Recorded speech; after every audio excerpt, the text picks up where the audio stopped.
start. The SSE, a cooperative society engaged in the business of providing credit facilities to its members and marketing their agricultural produce, invested the surplus funds in short-term deposits with the banks and in government securities and earned interest thereon. The SSE showed the said interest income under the head income from business, but the assessing officer assessed it as income from other sources under section 56 and held that the SSE would not be entitled to deduction under section 80p2a of the Income Tax Act. The instant appeal filed by the SSE, the question for consideration before the court was whether the interest income earned by the SSE society on surplus funds invested in short-term deposits would qualify for deduction as business income under section 80p2a of the Income Tax Act 1961. Dismissing the appeals, the court held an income which is attributable to any of the activities specified in section 80p2 of the Income Tax Act 1961 would be eligible for deduction.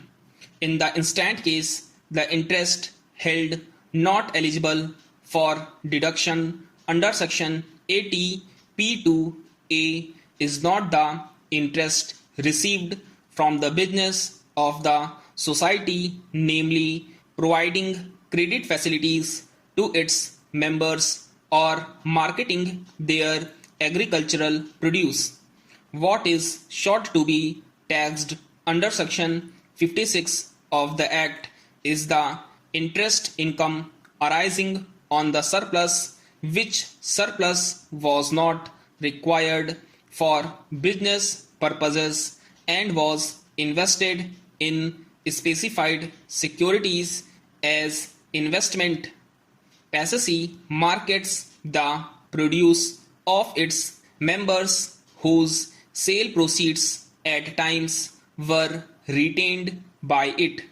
Since the fund created by such retention was not required immediately for business purposes, it was invested in specified securities.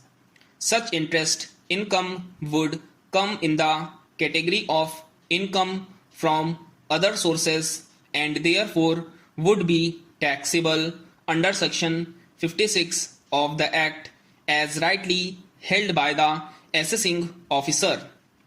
The word income has been defined under section 224I of the Act to include profits and gains. This subsection is an inclusive provision. The Parliament has included specifically business profits into the definition of the word income. Therefore, the court is required to give a precise meaning of the words profits and gains of business mentioned in section 80p2 of the Act. In the instant case, SSE society regularly invests funds not required for business purposes. Interest on such investments cannot fall within the meaning of the expression profits and gains of business. On this backdrop, when the evidence of PW11, the medical officer, is seen that at 9 a.m. itself the doctor examined PW2 on the requisition of SHO rural, who was accompanied by police constable who was PW1.